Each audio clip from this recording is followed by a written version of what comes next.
¿Qué tal, amigos? Muy bienvenidos un día más a Con Ánimo de Lucro, un espacio de información y análisis económico de confianza, un oasis para la economía entendida desde el lado correcto de la historia, desde la defensa de la libertad, la prosperidad y el respeto a la búsqueda de la felicidad. Hoy Trump ha firmado, mejor dicho, ayer Trump ha firmado la orden ejecutiva para aplicar un arancel del 25% a los coches no fabricados en Estados Unidos.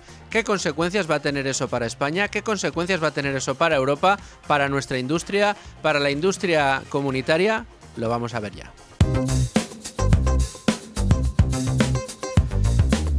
El presidente de Estados Unidos, como les contamos, Donald Trump, firmaba ayer una orden ejecutiva para imponer aranceles del 25% a los coches no fabricados en Estados Unidos y las consecuencias no se han hecho esperar. Ya saben que Donald Trump ha estado manteniendo esas amenazas veladas en algunas ocasiones, en otras ocasiones manifiestas, diciendo que iban a imponer aranceles y advirtiendo a la Unión Europea de que esto iba a ser tarde o temprano una realidad si la Unión Europea no respondía a sus amenazas, reduciendo los propios aranceles, tanto los explícitos como los no explícitos, luego se los explicaremos, que aplica, en este caso la Unión Europea, a los productos norteamericanos. Decía Donald Trump, que Europa se creó para fastidiar a los Estados Unidos, literalmente lo ha dicho así el mandatario americano, y que, en este caso, los aranceles europeos llevan tiempo esquilmando a los intereses de los Estados Unidos de América. En Reino Unido esto ya ha tenido consecuencias, porque están temblando. La Sociedad de Fabricantes y Comerciantes de Motores han avisado de que el año pasado ya terminó con una caída del 12% respecto al año anterior en la producción de los coches y vehículos comerciales. Solamente en el caso de los coches eléctricos de batería, híbridos enchufables e híbridos, cayó esa producción en un 5,6%. Los datos también destacaron que la producción de los coches de Reino Unido lleva un declive constante durante los últimos 12 meses. Así las cosas, si a esto le sumamos que Estados Unidos es el segundo mayor importador de coches de Reino Unido después de la Unión Europea, con casi un 20% de la cuota de mercado, podemos imaginar los fuertes, grandes problemas que puede tener la industria automovilística británica si finalmente esto empieza a afectar, como parece a todas luces que va a suceder después de que Donald Trump haya firmado esa orden ejecutiva.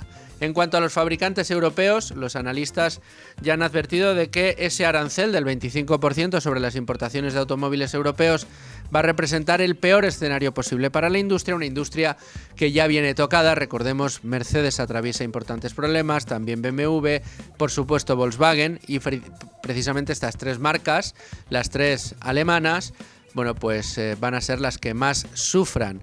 Ayer las acciones de estas empresas cayeron con fuerza. Mercedes se dejó un 5,4%, BMW un 4,4%, Volkswagen un 3,5%, también cayó Porsche o Ferrari entre el 3,4% y un 2,2%, y el conglomerado de automóviles Stellantis caía casi un 6%. También lo hacía Aston Martin, con una caída del 5,7%.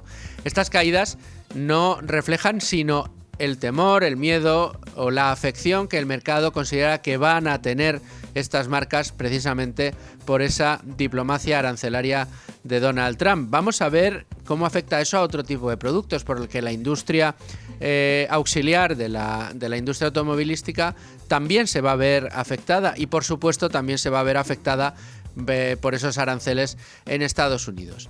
Da la sensación de que esta arbitrariedad que muestra Donald Trump día sí día también con su política arancelaria es una arbitrariedad que va a hacer mucha pupa, entre otras cosas porque no está dando los frutos deseados. El señor Trump, pese a sus bravuconadas o pese a decir que lo que está intentando llevar a cabo es una defensa de los intereses puramente norteamericanos, imaginémonos la gracia que le va a hacer a los usuarios americanos de este tipo de coches. Ya ven que tienen un 20% de cuota de mercado solamente los coches británicos en Reino Unido, que le suban el precio por haber subido los aranceles. A ninguno le va a interesar, y de hecho los primeros en caer en el día de ayer, cuando se firmaba esa orden ejecutiva, eran las automovilísticas norteamericanas, las que caían precisamente en bolsa después de ese anuncio. Dicho esto, la realidad que tenemos encima de la mesa es la de qué es lo que va a suceder. Bueno, todo esto lo vamos a analizar hoy, lo vamos a analizar con ayuda de analistas de primer nivel. Tendremos a Enrique Feas del Real Instituto Elcano y también a Enrique Navarro para analizarlo. Por supuesto, Rubén Folguera con todos los datos, pero antes, como siempre, tenemos que echar un vistazo a la portada de Libre Mercado.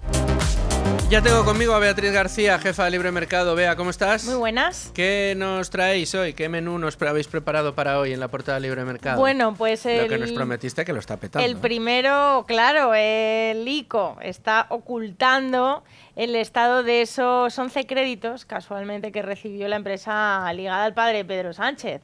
O sea, le hemos preguntado... Nada más y nada menos que 11.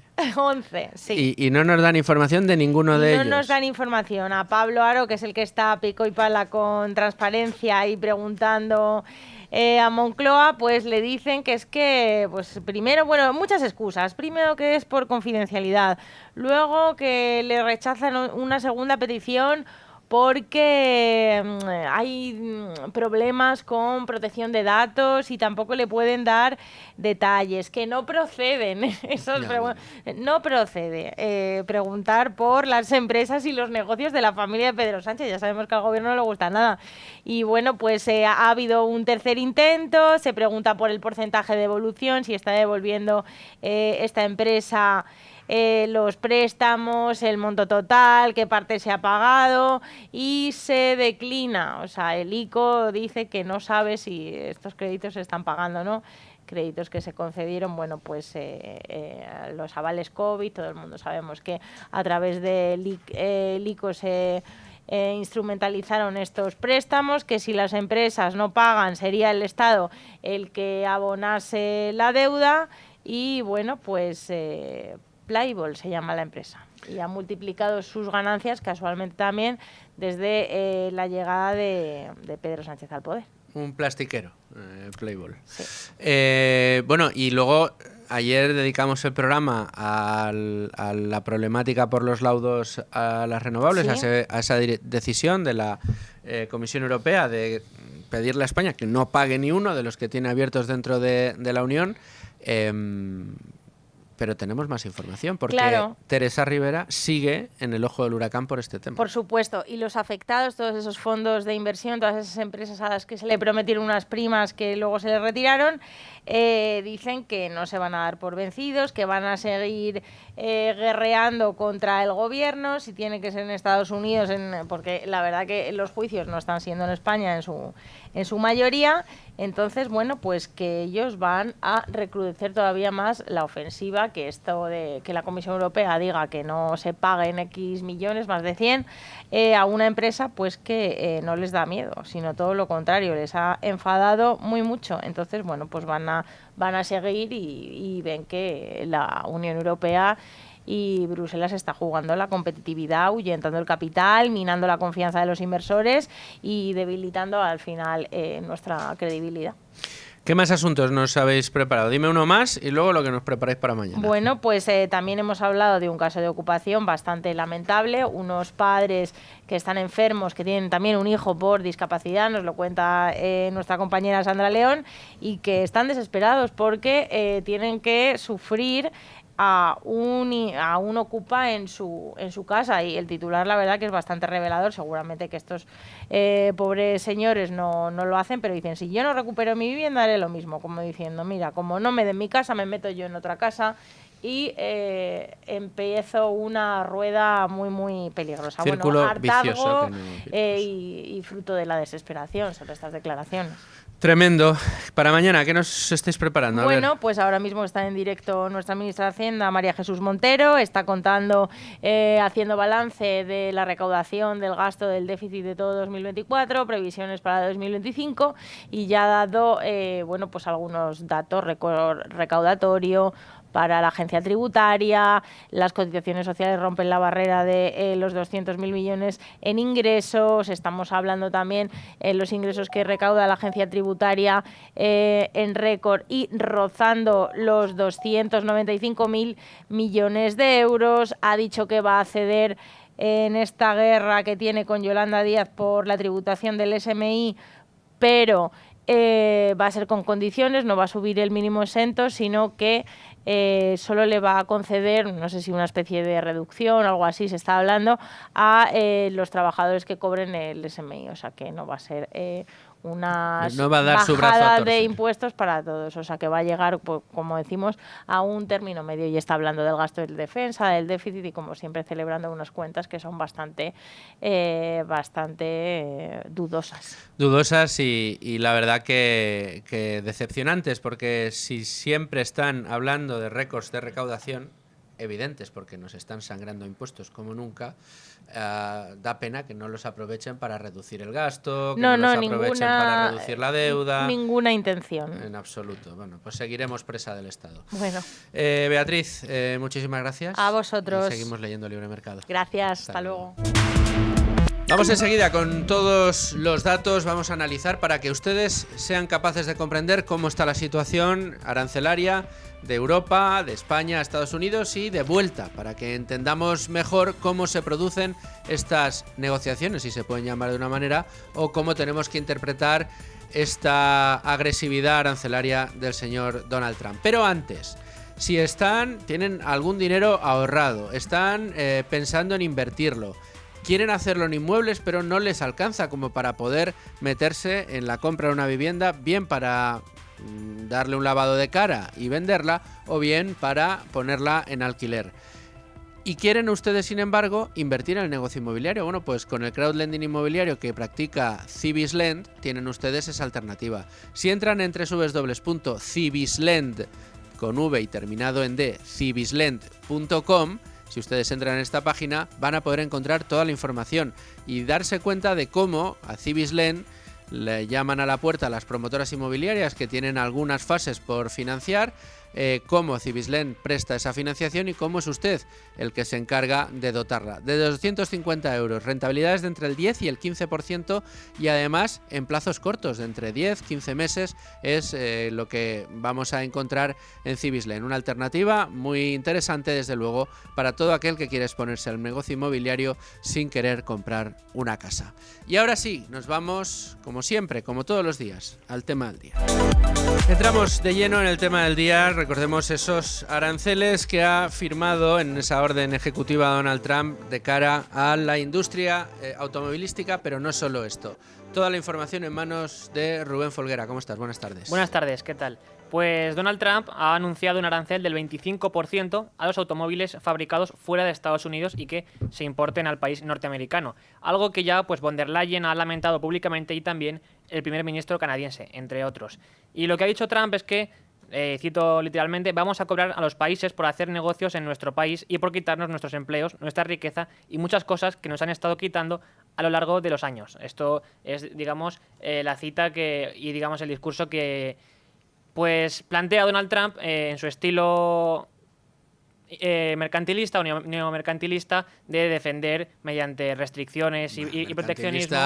Más bien un proteccionismo que pero, suena más a bravuconada de Maduro que a un líder del mundo libre. No, me refería a que, digamos, la corriente mercantilista es la que precisamente aboga por el proteccionismo en este sentido y por nutrir a la industria nacional mediante aranceles y protecciones de este estilo.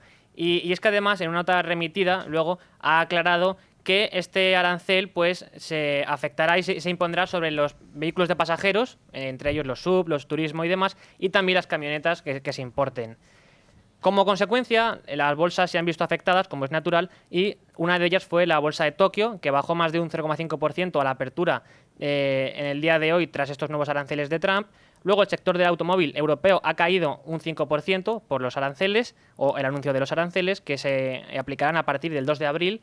Y también las bolsas europeas han abierto la jornada con caídas en torno al 1%. La más afectada ha sido la de Frankfurt, con el 1,17% de caída. Es que a las marcas a las marcas alemanas de automóviles, a la industria alemana en general, que lleva ya bastantes meses sufriendo. Ya el año pasado fue un muy mal año para algunas de estas compañías, concretamente para Mercedes, que además de poder perder potencialmente su mercado americano, que sufra mucho su mercado americano, ya el mercado asiático lo tiene bastante cerrado. De hecho, las ventas en China prácticamente han desaparecido, con lo cual, claro, un anuncio de estas características a un país como Alemania, tan dependiente de su industria y de su industria automovilística, es evidente que afecte de una en mayor medida en este caso, como nos estás comentando, Rubén. Y luego, por su parte, Madrid, la bolsa de Madrid caía el 1%, París el 0,98%, Milán el 0,89%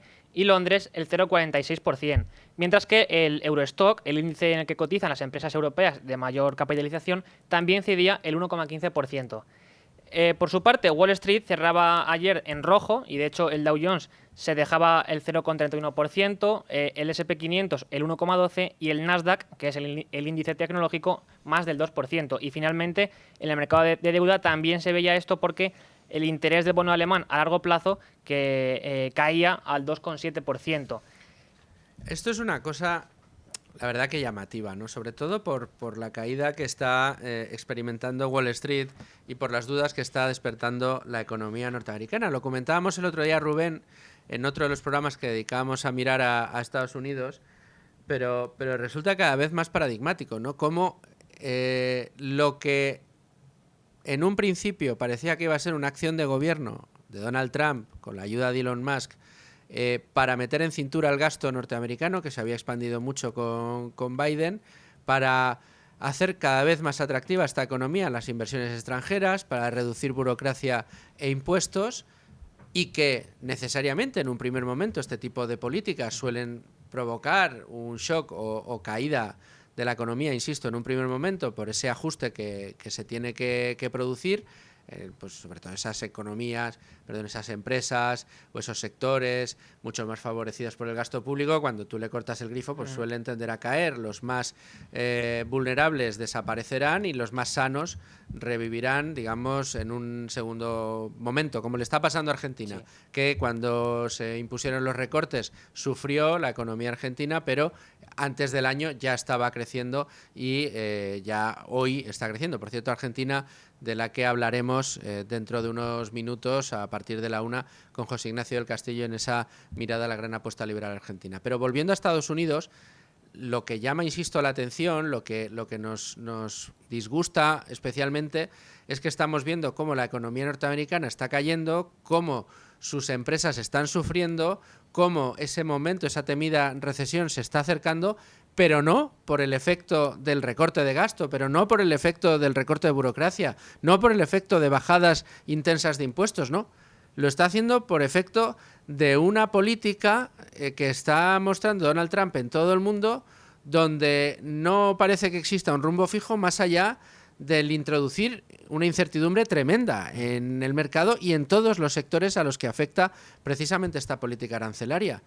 Y estos datos lo reflejan. Cada vez que Donald Trump abre la boca, en lugar del America First y de, claro, todo lo que está haciendo Donald Trump, decía, era para recuperar la riqueza, para que seamos cada vez más ricos, pues parece que la economía, los números grandes, los grandes sectores norteamericanos no están teniendo la misma lectura. Claro, y por eso se equivocan aquellos que comparan y quieren asemejar a Milei con Trump. Por mucho que luego en el discurso, digamos, hacia el exterior, Milei sí que se posicione a favor de Trump, pero las acciones hablan por sí solas y tenemos a un Milei pues desregularizando la economía, reduciendo el tamaño del Estado, reduciendo impuestos, y a un Trump que en cambio lo que quiere es recrudecer la guerra comercial y añadir aranceles. Claro, aquí la cuestión es, como partidarios del libre mercado, hay que criticar naturalmente a Trump y de una forma incondicional, porque es evidente que esto afecta al comercio exterior y por tanto a los ciudadanos. Es así. Y aquí más afecta, como decimos, es al bienestar de las personas. Pero tampoco hay que ser ingenuos y tampoco hay que pasar por alto que la Unión Europea durante estos años también ha llevado a cabo importantes medidas en las cuales ha introducido pues medidas de regulación, de aranceles y demás.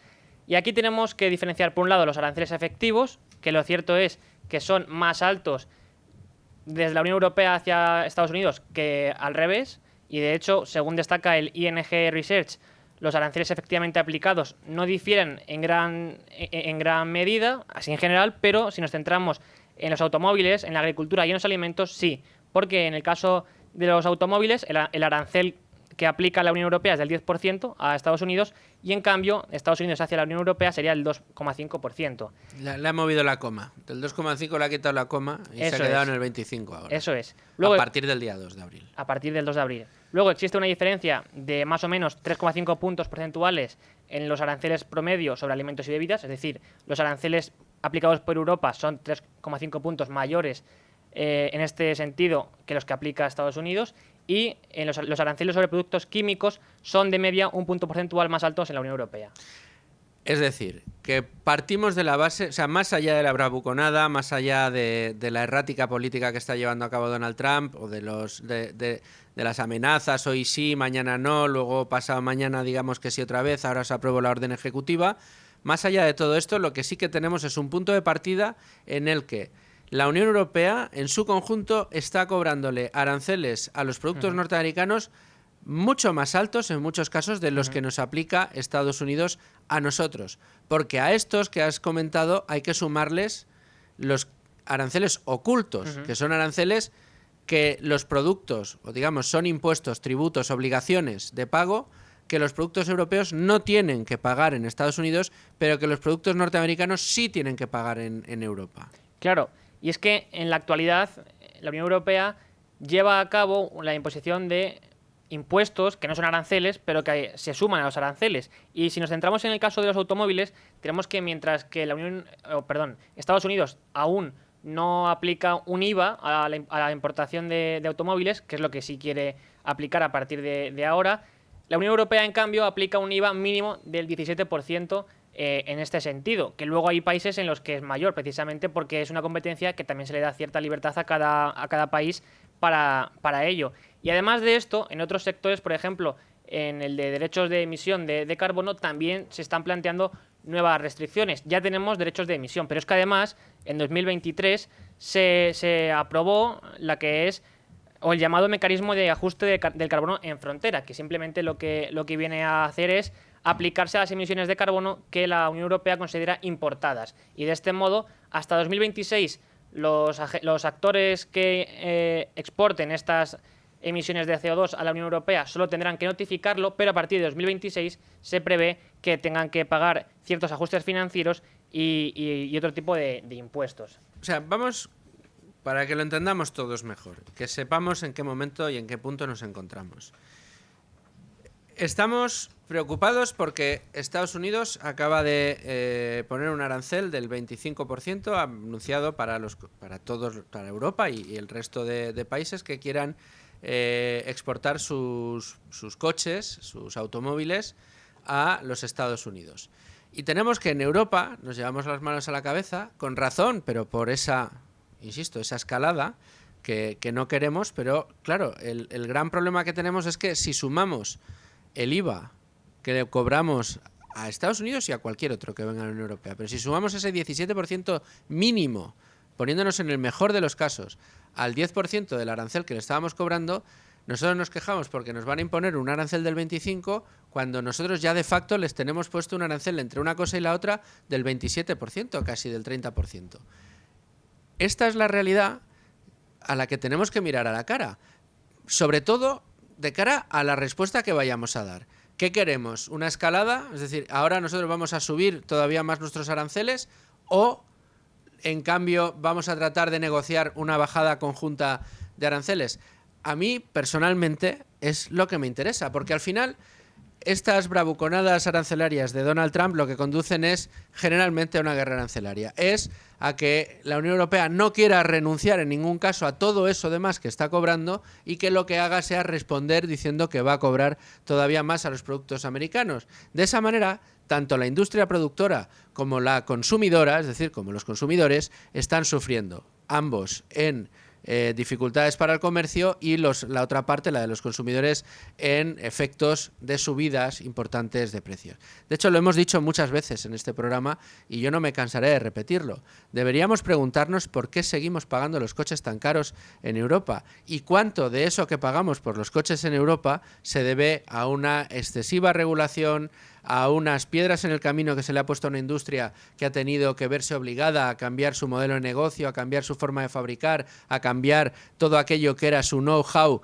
que le permitía competir en mejores condiciones con el resto del mundo. ¿Cuánto pagan de impuestos, por ejemplo, por los derechos de emisión? ¿Cuánto pagan de impuestos de producción? ¿Qué tipo de normativas tienen que seguir? De nuevo gasto para adaptar sus propias fábricas frente a otros competidores como Estados Unidos o China, donde no cuentan con toda esa losa regulatoria y fiscal a la que hacer frente para producir sus coches. Insisto, deberíamos preguntarnos por qué tenemos que pagar los coches tan caros en Europa. Si no existiera esa regulación, si no existieran esas trabas burocráticas y fiscales tan gruesas, ¿por cuánto dinero podríamos comprar un coche en Europa? Esta debería ser una pregunta que nos hiciéramos en más de una ocasión. De hecho, permíteme que haga un apunte ahí. Cuando la Unión Europea ha tenido la oportunidad de importar automóviles más baratos, es cierto que se sospecha que con la digamos, del dumping fiscal por parte de China, ¿no?, que se supone que financia y subvenciona la producción de coches eléctricos, de vehículos eléctricos, y que exportan marcas como BYD, por ejemplo, ¿no? Pues tenemos que la Unión Europea lo que ha decidido es aumentar los aranceles y poner aranceles brutales a estos coches que proceden de China. Y ya digo, sí, es cierto que pueden llevar a cabo dumping fiscal, pero no seamos hipócritas tampoco. Estamos haciendo que los ciudadanos europeos no puedan acceder a coches más baratos, eléctricos, que no les interesa a los mandatarios europeos solo por el hecho de que vienen de China y son financiados por el gobierno chino. Cuando en cambio es cierto que pues, los ciudadanos europeos de este modo podrían tener la oportunidad de acceder a coches y vehículos eléctricos algo más baratos de los que se producen aquí. Y sin embargo, el precio pues aumenta por esto. Bueno, vamos a poder analizar esto con especialistas de primer nivel. Creo que tenemos ya al teléfono a Enrique Feas, investigador principal del Real Instituto Elcano. Enrique, muy bienvenido a Con Ánimo de Lucro. ¿Enrique?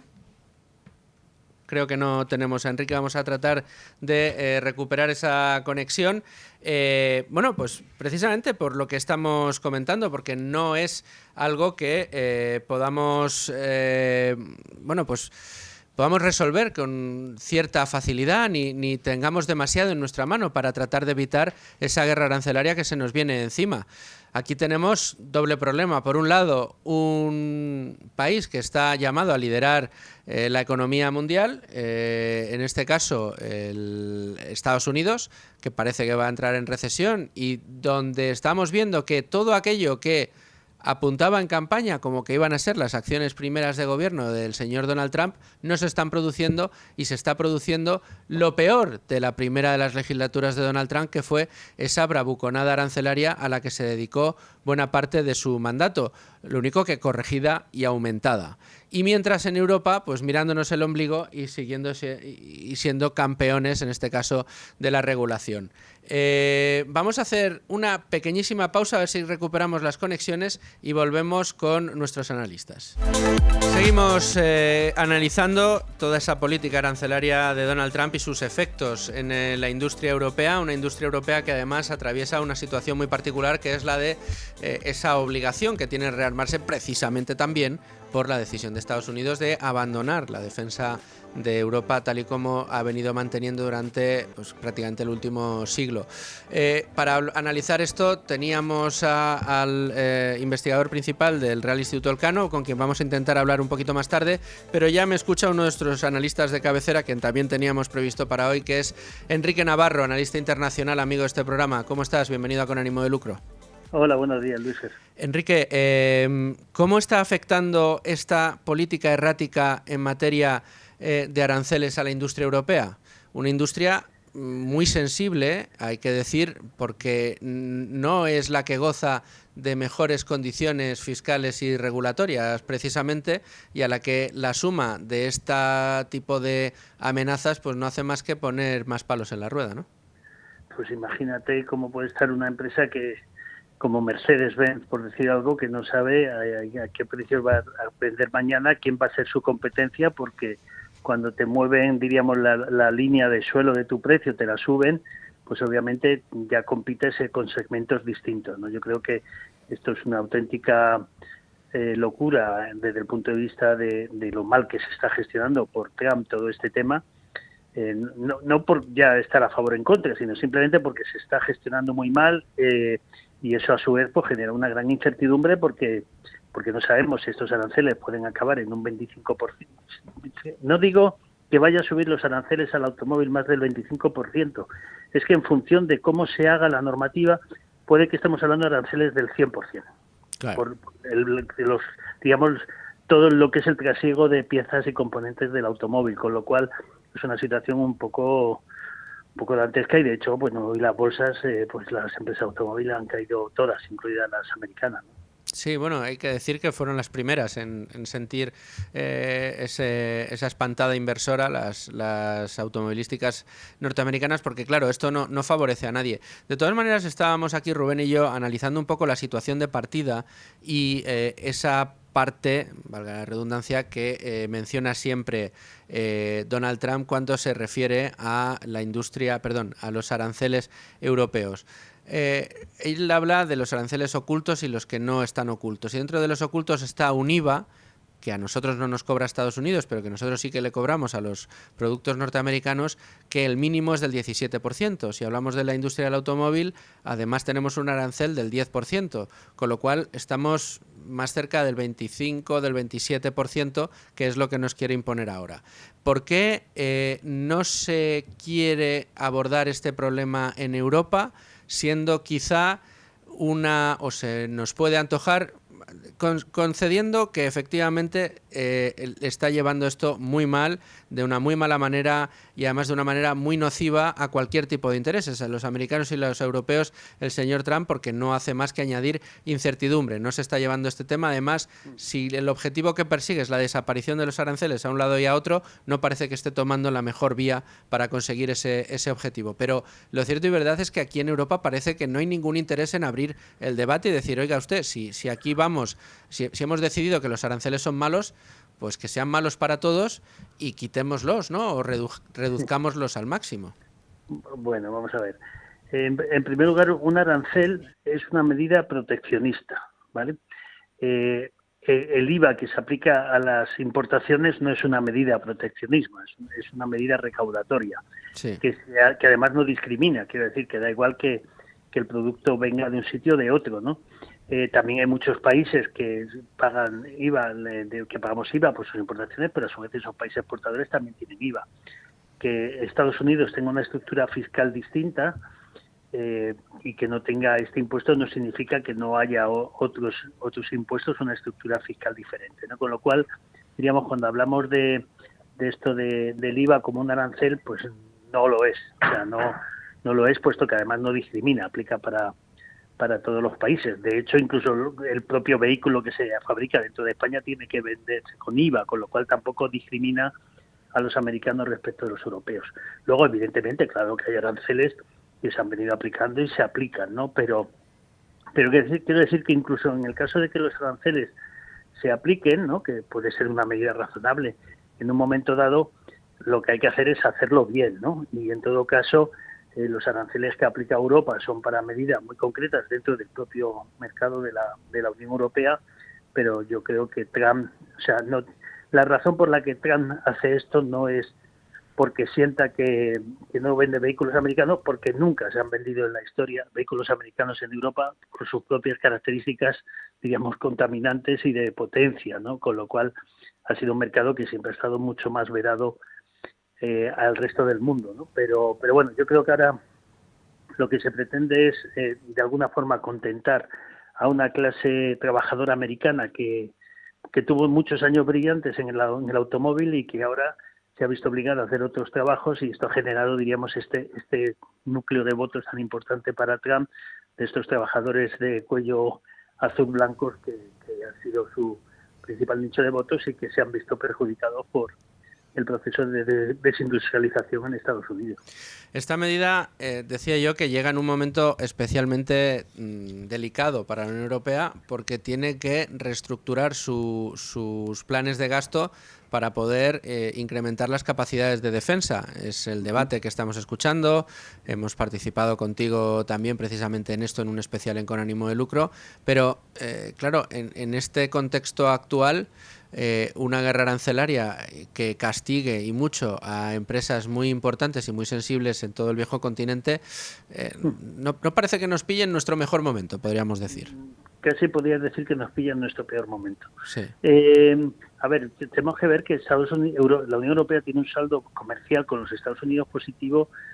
No quiero hablar de memoria, pero pueden que sea 200, 300 mil millones de dólares, ¿no? Con lo cual, cualquier medida arancelaria perjudica mucho más al que más exporta que al segundo, con lo cual, y evidentemente ahí, diríamos, sobre todo de la parte industrial de Alemania, del norte de Europa, que se va a ver muy afectada y precisamente le pillan un momento malo. También es cierto que ya la mayoría de las fábricas, el problema es que la mayoría de las fábricas europeas se instalaron en Canadá y en México, pensando que desde ahí se iban a beneficiar del Tratado de Libre Comercio. Ahora se dan cuenta que esas inversiones son un fiasco y que si no se desplazan adentro de Estados Unidos, pues no van a beneficiarse, lo cual va a requerir de inversiones, etcétera. Pero sí nos pilla en un momento malo y esto no sé qué estimaciones habrá más o menos en distintos sitios, pero que nos va a afectar negativamente en el PIB y particularmente a Alemania, que sigue siendo el gran gigante económico de Europa, seguido de Francia. Yo creo que esto nos va a hacer daño. No digo que no le vaya a hacer también a Estados Unidos, pero claro, el daño ajeno es una cosa y el daño propio es otra, ¿no? Pero sin duda nos pilla en el peor momento y yo creo que forma parte de ese nuevo juego de geoestrategias, de debilitar a los aliados para poder imponerle, diríamos, condiciones más onerosas en general en todos los aspectos de la política. O sea, que no subestimemos también el impacto político de todas estas medidas. Enrique Navarro, te tengo que agradecer mucho que hayamos... a ver, tenemos un problema ahí con el teléfono. Vaya, hoy no es el día. Estamos en el peor momento en Europa y en Con ánimo de lucro las conexiones telefónicas es el día en el que más nos están fallando. Pero te tengo que agradecer mucho que hayas estado con nosotros y contaremos contigo para seguir de cerca todos estos temas. Absolutamente. Muchas gracias, Enrique. Gracias, un abrazo.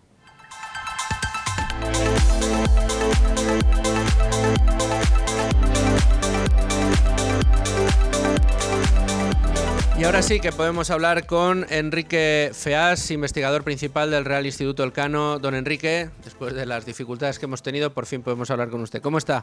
¿Qué tal? Buenos días. Un gusto poder hablar con usted. Estamos tratando de analizar un poco el impacto que puede tener esta decisión, esta firma ayer de la orden ejecutiva de Donald Trump para imponer esos aranceles del 25%, dice a todos los coches que no sean fabricados en Estados Unidos, pero que es una amenaza muy dirigida, en este caso, a la Unión Europea.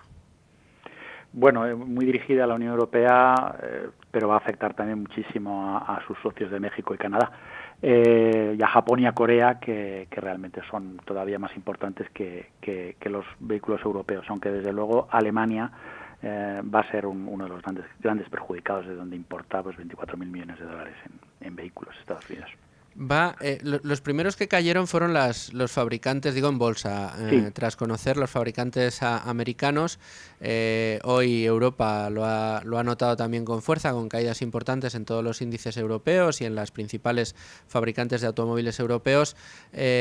¿A quién va a hacer más pupa esto? ¿A la industria americana, que se está viendo ya con bastantes problemas, o a la industria europea o la asiática? No, sin ninguna duda la propia industria americana. De hecho, el lobby que están haciendo los propios fabricantes de automóviles estadounidenses o los instalados en México y Canadá intentaban evitar a toda costa este tipo de aranceles que perjudica muchísimo a la industria. O sea, la idea que el 80% de las baterías que importa Estados Unidos son de China. Entonces, Europa desde luego va a salir muy perjudicada porque el motor, uno de los motores, o si no el motor más importante de la economía de las exportaciones europeas son los automóviles, ¿no? Y grandes exportadores como Estados Unidos, como Alemania, van a salir muy perjudicados. Pero desde luego en el medio plazo Estados Unidos, la propia industria estadounidense será la perjudicada. Es un disparo en el pie a todos los efectos. A todos los efectos, un disparo en el pie, coincido. La pregunta ahora, don Enrique, es ¿cuáles deberían ser, no digo los que vayan a ser, digo los que deberían ser los pasos para, digamos, quitarle fiebre a esta enfermedad? Es difícil decirlo porque desde el punto de vista puramente económico la mejor reacción frente a un arancel externo no es adoptar aranceles, porque como digo, si es un disparo en el pie, lo que no puedes hacer tú es pegarte otro disparo en tu propio pie, pero realmente en este caso no hay más remedio que reaccionar, porque está claro que Estados Unidos y en particular el presidente Trump solo respeta a los que se hacen respetar y no tiene más remedio la Unión Europea que reaccionar y poner sus propios aranceles. Lo que pasa es que yo creo que la Comisión, que es particularmente hábil a la hora de poner aranceles, se centrará en aquellos, no en un arancel generalizado, sino en la forma de poner aranceles de una forma mucho más precisa, mucho más quirúrgica, que haga mucho daño a la economía estadounidense. ¿Y el sentido contrario no daría resultados? ¿El sentido contrario qué quiere decir? Perdón. En lugar de reaccionar subiéndolos, negociar para bajarlos a ambos lados. Eso ya se estaba haciendo, es decir, Europa había reaccionado con Estados Unidos diciendo la posibilidad de llegar a un acuerdo. Si lo que le preocupaban son los aranceles recíprocos, la solución era muy sencilla, hacer un acuerdo de libre comercio, pero Estados Unidos no está dispuesto a eso. Viven en la ficción de que subir aranceles e impedir las importaciones lo que hace es aumentar la producción nacional, en un mundo de cadenas de valor en el que el 50% del comercio mundial son inputs industriales. Eso es una locura. El argumento de los aranceles recíprocos es una excusa. Europa estaría más que dispuesta a hacer un acuerdo de libre comercio con Estados Unidos, simplemente Estados Unidos no quiere. Bueno, pues seguiremos muy pendientes de todo esto, don Enrique. Le agradezco que haya tenido la amabilidad de atender la llamada de Con Ánimo de Lucro y prometo contar con usted cuando volvamos a hablar de estos temas. Encantado, un placer. Un placer. Bueno, Rubén, ya vemos que cada vez la cosa se pone peor y que esta escalada arancelaria no parece que nos vaya a llevar precisamente a tener un mejor desempeño en Estados Unidos, un mejor desempeño en la industria, sino todo lo contrario, y al final los consumidores lo acabaremos pagando. Muchas gracias por todo tu trabajo. No te vayas porque tenemos que estar muy pendientes de lo que van a hacer los mercados en el día de hoy. Unos mercados que se han visto muy tocados por estas políticas arancelarias. Hemos dado antes los datos de cómo han caído las industrias y lo que sí podemos decir es que el IBEX 35, el mercado nacional, está tratando de contener un poco esas caídas que eran del entorno del 1% tras la apertura y que ahora mismo oscilan en el entorno de los del 0,2% con un IBEX en 13.400 puntos. Las empresas que más suben hasta ahora, Endesa, Iberdrola y Ferrovial, con subidas de entre el 2,07% de Endesa y Ferrovial el 0,75% arriba, y las que más bajan, ArcelorMittal con un 2,9%, Indra con un 1,82% abajo y Grifols con un 1,52%. Estos son los datos del estado de este mismo segundo en la Bolsa Nacional, pero vamos con asuntos de interés de todos en el ámbito bursátil, y para eso tenemos a nuestro analista de cabecera para el día de hoy, que es mi amigo Luis Alberto Iglesias. Luigi, desde Value School, ¿cómo estás? Muy bien, Luis Fer, ¿qué tal estáis? Muy bien, veo que me tienes un buen menú de temas para el día de hoy, además empezando por la CNMV, que ha alertado del riesgo de preguntar a ChatGPT dónde invertir. Mucho ojo con esto, ¿eh? Bueno, es lo que tenía que pasar. Cuando ya todos acudimos a GPT para consultarle, pues bueno, 1000 cosas, es normal que alguno diga, oye, pues así me ahorro yo estudiar un poco sobre inversión, me ahorro al asesor, y claro, la comisión con mucha razón está advirtiendo, bueno, realmente es una campaña de ESMA, del Supervisor Europeo de los Mercados, pues advierte que bueno, que esto es un riesgo muy grande, que la gente que no sabe, casi lo que tiene que hacer mejor es ponerse a leer un poquito, estudiar o pagar a un asesor hasta que uno sepa. Cuando uno ya sabe, pues bueno, se va a consultar a la fuente que le parezca más fiable, sea Google, sea el GPT o sea lo que sea. Pero vamos, lo común es que mucha gente espere que así se ahorra unos euros y el GPT le va a conformar una cartera. Esto es muy arriesgado. Y las autoridades, como digo, están diciendo que temen que pequeños ahorradores vean esfumarse su dinero pues recurriendo a esta fuente que al parecer lo sabe todo y, ¿por qué no?, invertir. ¿Tú has hecho la prueba? Sí, pero eres prueba, pero no con ánimo de invertir, sino con ánimo de ver qué tipo de respuestas nos da, ¿no? Ya lo sé, hombre, yo ya sé que a ti no te hace falta recurrir a ChatGPT, solo con los expertos a los que traemos cada fin de semana en Tu Dinero Nunca Duerme o a los que lleváis en Value School, tienes conocimientos de sobra como para saber de quién fiarte y de quién no.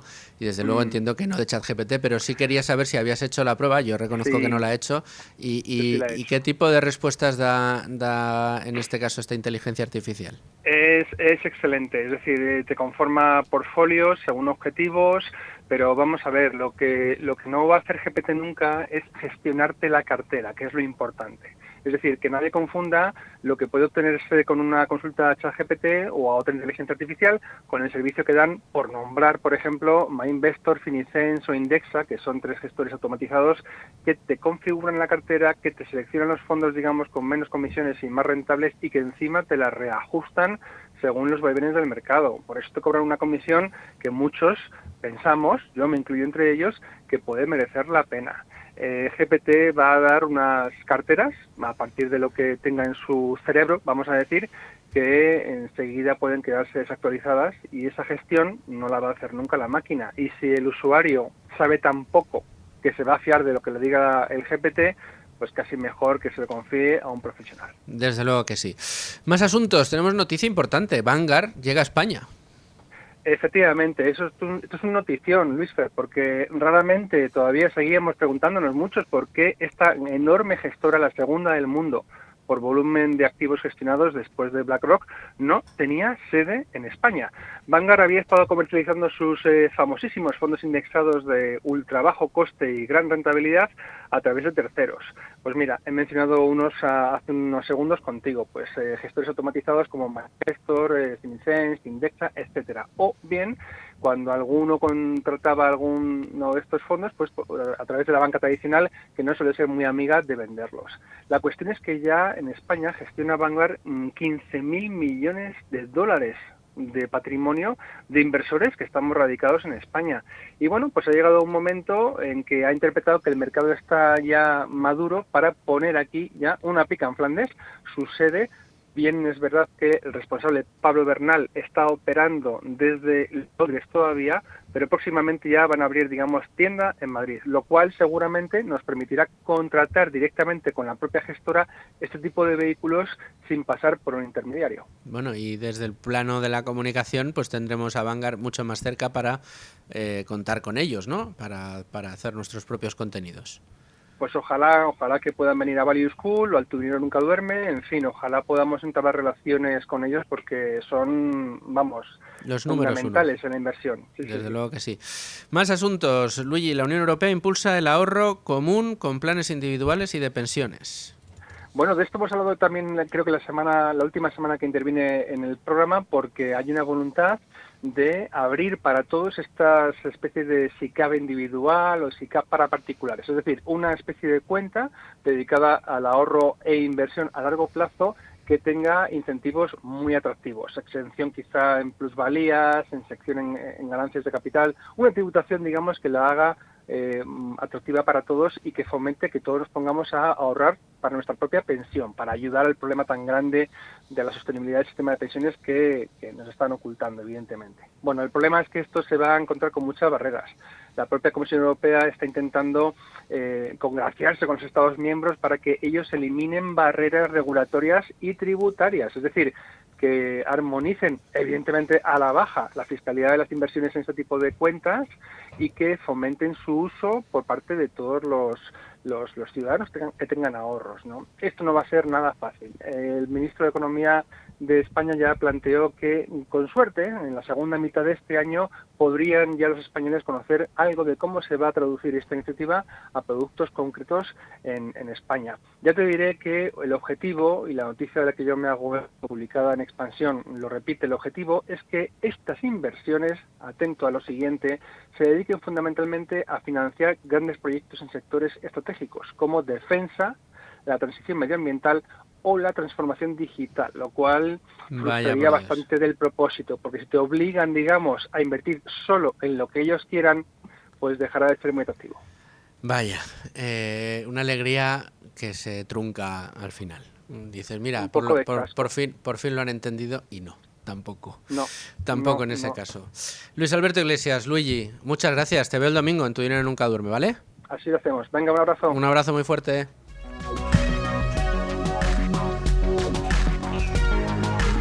Y después de analizar esa política arancelaria de Trump, el impacto que va a tener sobre la industria europea, también el impacto que ya está teniendo sobre la propia industria americana y sobre lo que está sucediendo en Estados Unidos, y después de analizar ese impacto en bolsa y de todas las noticias que teníamos que tratar sobre los mercados, vamos a hacer una pequeñísima pausa, un respiro para escuchar las noticias del día en el boletín informativo de la UNA, de los servicios informativos de radio, y volvemos a Con Ánimo de Lucro, que seguimos teniendo menú. Tenemos la gran mirada a la gran apuesta liberal que supone el gobierno de Milei en Argentina con el profesor José Ignacio del Castillo, y luego el avance de lo que nos trae esta semana Carmen Tomás en Economía para Todos. Al boleto de noticias y seguimos en Con Ánimo de Lucro. Continuamos en Con Ánimo de Lucro y lo hacemos echando ese vistazo.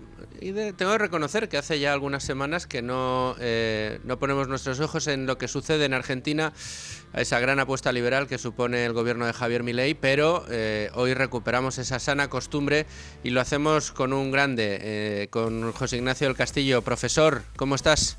Hola, buenos días. Oye, un gustazo tenerte como siempre. No sé si pedirte disculpas o decirte que ya el recreo terminó, pero después de unas semanas en las que no hemos tenido ocasión de hacer esta sección, finalmente la recuperamos. Y además, pues mira, nos viene muy bien para hacer un poco recopilación de lo que ha pasado en los últimos tiempos, donde tenemos evidentemente un foco mucho más puesto en lo que sucede en Estados Unidos y no tanto de la evolución de Argentina, que económicamente lo primero que tenemos que decir, José Ignacio, es que sigue volando, ¿no? Sí, las cifras del PIB del último trimestre han sido buenas, ya se está por encima del tope que marcó el gobierno anterior, es decir, se ha saldado este último trimestre con crecimiento positivo, 1,7%, y bueno, en ese aspecto sí que lo peor ya ha quedado atrás. El dato que es un poquito más flojo es el de que la inflación no la consiguen reducir hasta los límites que se quieren, es decir, la última parte está resultando más difícil, se sigue en el entorno del 2% mensual, y bueno, ese es como si dijésemos el último caballo de batalla. Y sigue, entiendo que sigue peleando. En cuanto a la actualidad pura y dura, tenemos esa decisión relativa a las presiones del Fondo Monetario Internacional. Sí, o sea, lo que se ha conseguido ya Milei es que el Parlamento le dé la autorización para que el acuerdo al que se llegue con el Fondo Monetario Internacional sea convalidado. Entonces, parece ser que van a ser 20.000 millones. Sí. Y entonces el gran tema es el tema del cepo cambiario y su levantamiento, y a qué tipo de cambio va a quedar el peso con respecto al dólar. Entonces, lo que quiere el fondo es que se levante el cepo y se fluctúe libremente el dólar. Uh-huh. Pero ahí el riesgo que existe es que si hubiera una devaluación significativa o un movimiento fuerte del dólar, hubiese un rebrote inflacionario, porque la gente dice, bueno, ya está otra vez subiendo el dólar, me voy al dólar y tal. Entonces, Milei quiere ir con más cuidado y sobre todo hacerlo fluctuar en una banda, de forma tal que si hubiese necesidad se pudiesen utilizar los dólares del fondo para sostener el peso. Porque aquí la historia siempre están diciendo si hay un atraso o no del dólar, si el dólar realmente tendría que buscar la paridad 1.400, etcétera. Entonces, el Fondo Monetario Internacional dice, si se utilizan mis dólares, te estoy dando los dólares simplemente para que defiendas un peso sobrevaluado. Y los argentinos están diciendo, si no puedo utilizar los pesos y hay una corrida al dólar, pues me resurge el tema inflacionario. Entonces ahí está la gran tensión, porque claro, efectivamente el dejar el peso y el dólar al arbitrio completo de movimientos de capital fuertes especialmente porque los argentinos son muy sensibles a eso. A nosotros un movimiento del 10% arriba o abajo del dólar no nos hace cambiarnos de moneda, pero los argentinos sí que son muy sensibles, entonces eso el Fondo Monetario Internacional parece que no lo entiende. Sí. Y yo creo que ahí es donde está viendo los problemas, especialmente porque hasta que la gente no confíe plenamente en el peso y que el peso no va a volver a rebotar la inflación, hay que proceder con cuidado. Esto es lo que está retrasando esa decisión que llevamos esperando desde que iniciamos esta sección aquí en Con Ánimo de Lucro, el momento de la caída del cepo y el momento en el que pues fluctúen a la par y los inversores internacionales no tengan que pagar, digamos, un tributo, peaje, sí. Un peaje, mejor dicho, no un tributo, a cuando inviertan en Argentina. ¿Cuánto tiempo crees que necesitaría, en este caso Milei, para que esa confianza no sea un problema, esa confianza en el peso? Bueno, yo lo que creo es que hasta las elecciones van a ir con extrema cautela. Eso es lo que yo creo, porque lo peor que se puede es que haya un rebote inflacionario en los meses anteriores, se pierda la confianza en todo el proceso. Sí. y en las elecciones no salga el partido lo suficientemente reforzado para no poder seguir pasando las leyes. Entonces, yo estoy seguro que para final de año el acuerdo está finiquitado, seguro, pero anteriormente yo creo que o el fondo llega a un acuerdo de que durante un tiempo se aplique la posibilidad de sostener el peso y de ir gradualmente, o no se va a llegar a firmar hasta después de las elecciones. O sea que hay esas dos opciones, ¿no? Que se apruebe pero con un periodo transitorio, o directamente que se espere al otoño. Mientras se toma esta decisión y después de que el Congreso le diera, digamos, permiso o diera su respaldo a ejecutar ese acuerdo con el Fondo Monetario Internacional, lo que sí que estamos viendo, José Ignacio, es que las protestas siguen en la calle y sigue teniendo un ambiente muy hostil al gobierno el señor Milei.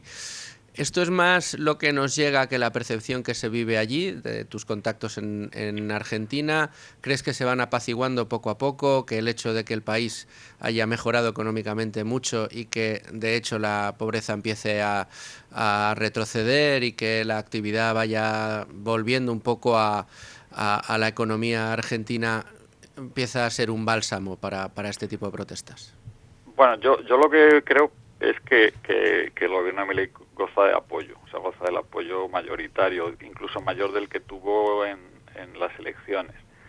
Es verdad que la oposición, digamos que está más noqueada, probablemente se está intentando organizar para ir a las elecciones y para buscar algún tipo de resquicio, pero yo no diría que está pasando mayores apuros en ese aspecto. Lo más que puedes decir es que que sí, que la oposición está haciendo algunas movilizaciones y está tratando, como si dijésemos, de reagruparse. Pero efectivamente, como has dicho tú, es que no es solo el tema del PIB, es que, por ejemplo, el consumo de carne ha subido un 13% en año a año, entonces eso se ve, y la carne, digamos, es un producto, no te voy a decir premium, pero sí que se reduce su consumo cuando las cosas están mal. El que crezca un 13% quiere decir que se sigue mejorando, y no solo en ese campo, en el tema del crédito, etcétera. Yo sí creo que la gente ha visto una mejora y que además hay confianza, y ya digo que el apoyo no ha menguado. Esa es la impresión que yo tengo. José Ignacio, le hemos dedicado hoy el programa a analizar un poco los últimos movimientos de Donald Trump en materia de aranceles, ese 25% a los automóviles no fabricados en Estados Unidos que se firmaban el día de ayer, y de nuevo pues esa actualidad, y así lo reflejan también los movimientos en la bolsa, en los mercados, pues esta diplomacia arancelaria de Trump, por llamarlo suavemente, o digamos esta No sé si es una política errática de verdad o impostada o adrede, no sé muy bien, porque al final esto uno nunca sabe si al final esto se va a retirar, si no se va a retirar, ni si va a devenir en una guerra arancelaria con Europa en este caso, o finalmente se servirá para reducir aranceles. Pero lo cierto es que mientras estas políticas que vienen de Estados Unidos mantienen a medio mundo intranquilo, con una incertidumbre cada vez más importante, y hay que decirlo abiertamente, ya hay muchas industrias que están sufriendo el golpe de este tipo de políticas, vemos que Argentina parece inmune. Y casi podríamos decir que lo primero que hizo Milei cuando vio que Trump entraba en la Casa Blanca y que empezaba a hablar de aranceles a las primeras de cambio fue decir: aquí en Argentina no va a haber problema, aquí ningún arancel a Estados Unidos. Sí, efectivamente Milei quiere cuidar mucho la relación privilegiada que tiene con Estados Unidos, porque, bueno, entre otras cosas, tiene un gran peso en el Fondo Monetario Internacional y en cualquier foro internacional en que se acuerde en cuestiones económicas. Eso además de la afinidad política, aunque solo sea porque los enemigos son comunes. Son comunes. Sí, porque te iba a decir, las políticas de Trump, cuando a priori parecía un socio que, al menos en campaña electoral, parece que quería imitar un poco a Javier Milei, poco o nada estamos viendo de eso. Sí, yo creo que hay una parte en que coinciden, que es en el tema del gasto público, hacerlo más eficiente y menos pesado. En un lado se habla de la motosierra, en otro lado está Elon Musk por ahí metiendo tijera. Creo que también en el sector desregulatorio, de favorecer digamos la inversión y la productividad y la producción en el país. Pero luego efectivamente hay distintos elementos, especialmente porque Trump tiene por un lado ha heredado un déficit comercial muy significativo y está muy endeudado con el mundo, especialmente con la deuda del Estado, y que posibles enemigos como son China y tal, pues le pueden manipular esa deuda en un determinado momento, y él quiere, digamos, sentirse más libre, con lo que él se está planteando cambiar completamente el régimen fiscal y darle muchísimo más peso a lo que era los impuestos al comercio internacional de lo que son los impuestos directos a la renta o sociedades. Y luego aparte es porque el tipo de persona que es Trump, bueno, Milei también es un tipo de choque, pero Trump está muy acostumbrado al tema de buscar una posición dominante en las negociaciones para imponer su voluntad, y entonces efectivamente juega muchos órdagos y no se sabe si realmente es que está haciendo de bocazas o lo tal. Entonces, digamos, es una persona en ese aspecto un poquito menos fácil de prever, claro, exactamente. Hay algunas cosas que se ve que van en muy buena dirección, otras cosas que son muy inciertas y que te puede salir bien, mal o regular. Y yo creo que el problema de Milei era completamente distinto. Era, primero, de tener una inflación desbocada, hacer un sistema sostenible y luego levantar toda clase de restricciones.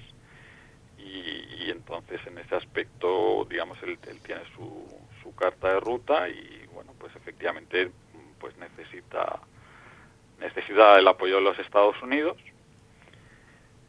pero digamos política y económicamente, pero al mismo tiempo él, digamos, tiene su propio programa electoral, o programa, mejor dicho, político, que es el que tiene que aplicar. Entonces no van a coincidir en eso. Aparte que yo creo que Milei cree más, digamos, en el libre comercio absoluto, mientras que Trump sí favorece la inversión, la productividad, etcétera, pero entiende que puede con acuerdos, apoyándose en su posición, mejorar, digamos, la relación real de intercambio con otros países.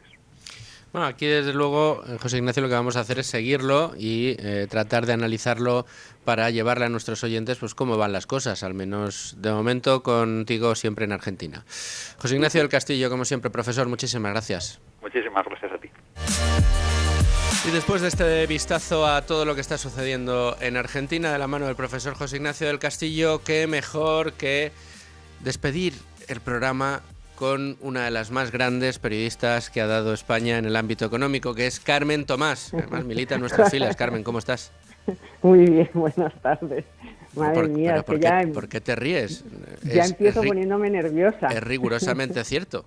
Tú no lo dirás porque eres una mujer muy educada y modesta, pero déjame que yo lo diga, porque es verdad. Sí, bueno, puedo decir que llevo muchos años y que soy pionera, pero ya lo demás, pues bueno, vamos a ver. Bueno. Lo vamos viendo. Por todo eso y por más, lo eres. Y además resulta que tienes el mejor programa de economía de la radio, que es Economía para Todos, y que semanalmente lo tenemos en Es Radio, además en Libertad Digital Televisión, y por supuesto en todas las plataformas de podcast, y por supuesto también en nuestro canal de Es Radio en YouTube, con lo cual no hay ninguna excusa, nos pueden ver, pues escuchar, mirar y todo. Recuérdenos primero la hora. En eso estoy de acuerdo porque tengo a los mejores colaboradores, eso ya te lo digo. Menos cuando llevas un tal Quintero que baja el nivel, pero todo lo demás lo sube. Bueno, ¿vamos con la materia? Venga, vamos al lío. Vale, pues mira, primero no hemos dicho, que lo quiero decir ya porque para la gente se haga idea del programa que vamos a hacer. Tenemos a Beatriz García y a Carlos Cuesta, dos de los nuestros. Buah, buenísimo. Y lo primero vamos a analizar, a escudriñar, porque en esta casa no nos quedamos nunca con la notita de prensa del ministerio de turno, y estamos hablando de los datos del crecimiento de la economía de 2024. Ah, sí. ¿Cómo presumió esta semana el señor Cuerpo? Pero es que luego escudriñas, ¿no? Y que es lo que nosotros hacemos, mirar los datos, no quedarnos con esa nota de prensa que es todo besitos y medallas. No. Volvemos a insistir. La mayor parte del crecimiento se debe al gasto público, a la inversión pública y al turismo. O sea, todo muy inestable, por decirlo de alguna manera.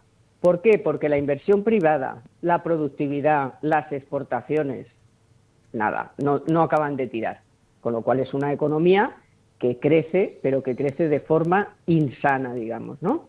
Sí. Tenemos que decir también que Madrid, mucha parte de ese crecimiento se debe a Madrid, que se ha convertido en la cuarta economía de la Unión Europea. Ya Londres, París y todo eso nos queda, no solo no nos queda lejos, sino que nos queda súper cerca.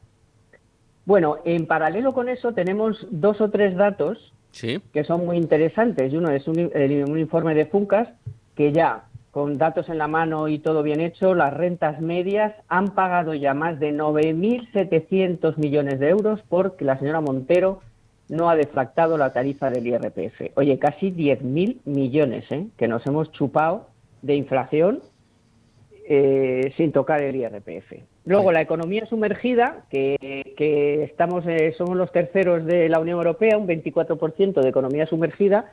Por algo será, porque claro, si te esquilman, te machacan, te no sé qué, pues hay gente que y luego muchísimo inmigrante que como no le dan papeles no trabaja, si no trabaja no te doy papeles, pues estará en la economía sumergida. Eso es un tema que le deberíamos dedicar a algún que otro programa, ¿verdad? La situación de tantos inmigrantes que vienen y que están intentando sacar sus papeles y es kafkiano. Pero ¿cuánto tiempo lleva usted trabajando aquí? Pero si no tengo papeles. Bueno, pero hasta que no tenga no sé cuántos años trabajando, no le damos los papeles. Pero ¿cómo es esto? Bueno, pues eso. Y luego un empresario te dice, te contrato, ¿tienes papeles? No, porque no me dan papeles si tú no me contratas, ¿no? Pero yo no te puedo contratar si no tienes papeles. O sea, es una la cosa... pescadilla que se muerde la cola. Y además increíble. Poniéndole trabas, fíjate, ¿no? La situación es tan delirante que le ponemos facilidades a aquellos que llegan sin papeles y que les regamos de ayudas a muchos de ellos, y a otros a los que están intentando trabajar y no ser unos parásitos literalmente de la sociedad. Parásitos, entiéndase, que no aportan y lo que hacen es recibir únicamente las ayudas y vivir de las ayudas.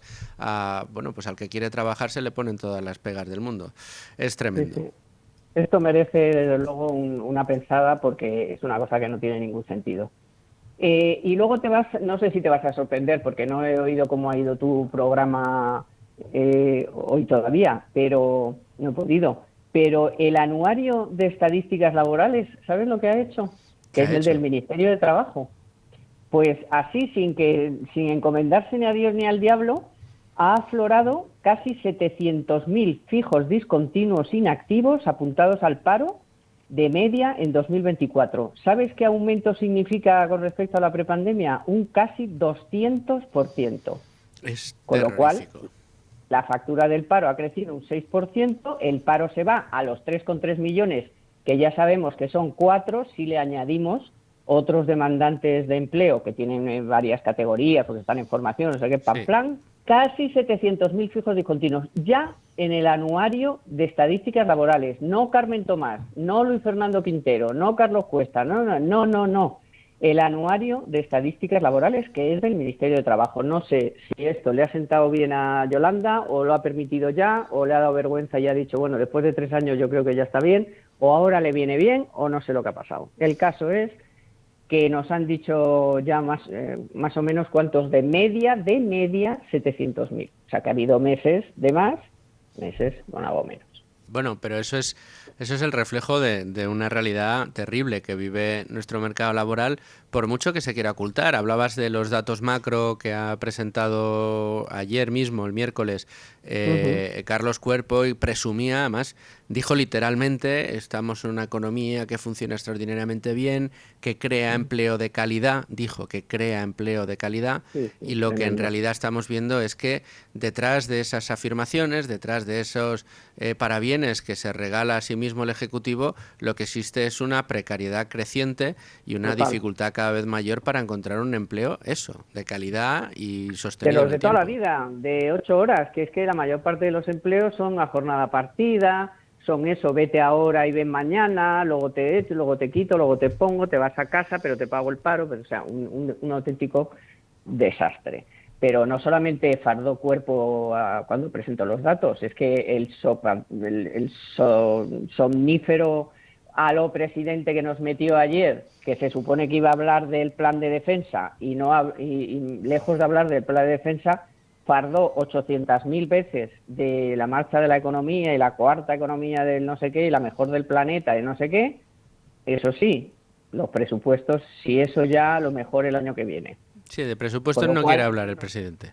No, pero seguimos sin saber de qué estamos hablando, cuánto dinero nos va a costar, de dónde lo va a sacar, y de eso seguimos sin saber nada después de 5 horas 40 minutos de sesión. Bueno. A lo mejor es porque, como yo creo que podemos inferir, va a salir del sitio del que sale siempre, que es del bolsillo del sufrido contribuyente. No parece que vaya a querer tocar ninguna partida de gasto para hacer ese incremento en este caso. No, o a deuda y se acabó. Bueno, que lo pague Juana. Sí, pero a deuda que se acabó son impuestos futuros también. O sea sí. Pero bueno, de momento saldrá por ahí, supongo yo, porque se ha comprometido que, claro, los compromisos de Sánchez son de hoy para mañana, o para unas horas, que no iba a tocar el gasto social, que no sé qué meterá en el gasto social. Como decía ayer Feijóo, dice, a ver si va a meter usted los gastos de defensa en la defensa de su señora, de Ábalos, ahí estuvo muy bien el gallego, mira. Sí. Le salió la retranca gallega. No estuvo mal Feijóo. No estuvo mal.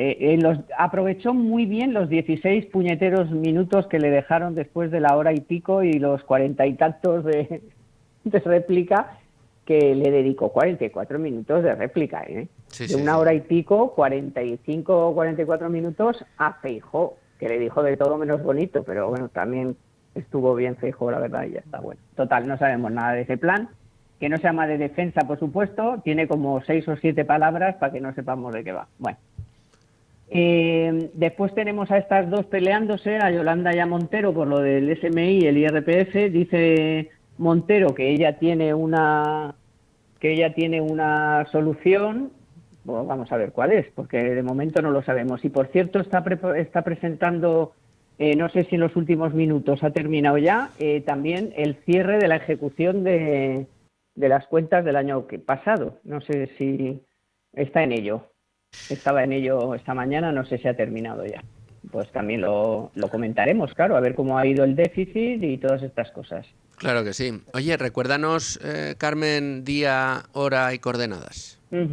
Bueno, pues el sábado a las 2 de la tarde en Es Radio, a las 3 en Libertad Digital Televisión y, por supuesto, el podcast, todas las plataformas, YouTube, Spotify, todo, cuando quieran, donde quieran y como quieran. Pues ahí nos citaremos este fin de semana, Carmen. Muy bien, Majo. Un abrazo muy fuerte, gracias. Un beso fuerte. Chao. Chao. Y a todos ustedes, señores oyentes, gracias como todos los días por estar ahí, por mostrarnos su confianza y por querer pasar este rato con ánimo de lucro. Les espero mañana, como siempre, a la hora de siempre, a las 12, aquí en Con ánimo de lucro en Es Radio.